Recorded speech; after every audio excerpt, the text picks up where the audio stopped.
শিক্ষা জাতির মেরুদণ্ড। শিক্ষা ছাড়া কোনো উন্নয়ন সম্ভব নয়। তাই আমাদের প্রত্যেকের উচিত আমাদের ছেলে মেয়েদেরকে শিক্ষিত করে গড়ে তোলা। আপনি দরিদ্র, ধনী বা মধ্যবিত্ত যেই স্তরেই থাকেন না কেন, আপনার ছেলে মেয়েদেরকে শিক্ষিত করে গড়ে তোলার চেষ্টা করবেন। একটি শিক্ষিত জাতি একটি দেশের উন্নয়নে সবসময় কাজে আসে। প্রথমত আমরা অভিভাবকরা চিন্তা ভাবনা করি যে আমাদের ছেলেমেয়েরা শিক্ষিত হয়ে চাকরি বাকরি তো পাবে না, ঠিক আছে।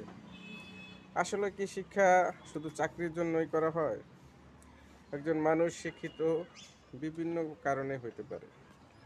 শুধু যদি চাকরির জন্যই শিক্ষিত করার চিন্তা ভাবনা করার হয়, তাহলে কিন্তু আপনার সন্তান সুশিক্ষিত হবে না। সুশিক্ষিত করার জন্য তাকে সব দিক থেকেই মানুষ করার চেষ্টা করতে হবে। ধর্মীয় দিক, আপনি যে ধর্মেরই থাকুক না কেন, আপনার ধর্মীয় দিক তাকে শিক্ষা দিবেন এবং সামাজিক, পারিবারিক, রাজনৈতিক শিক্ষা, দোলনা থেকে কবর পর্যন্ত শিক্ষা অর্জন করতে হয়। মৃত্যুর আগ মুহূর্তেও আপনি একটা বিষয় শিক্ষা অর্জন করতে পারেন। তাই প্রতিদিন আমাদের উচিত, আমাদের অভিভাবক যারা আছি আমরা, আমাদের সন্তানদেরকে সঠিক পথে রেখে সঠিকভাবে তাদের মানুষ করব, তারা যাতে অন্যায় পথে না যেতে পারে, ঠিক আছে।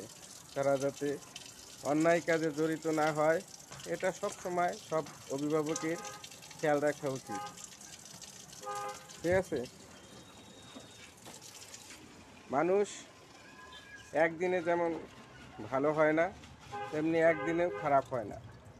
আস্তে আস্তে মানুষ ভালো হয়ে থাকে, আবার আস্তে আস্তেই মানুষ খারাপ হয়ে যায়। তাই আপনার সন্তানকে সঠিক মানুষ হিসেবে গড়ে তোলার দায়িত্ব আপনার যেমন রয়েছে, তেমনি সমাজেরও রয়েছে।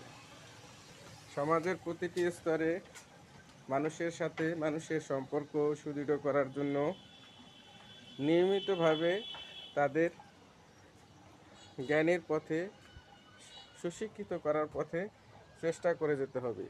যদি আপনি তাকে একজন সুশিক্ষিত করতে চান, তাহলে তার সব দিকই আপনার খেয়াল রাখতে হবে।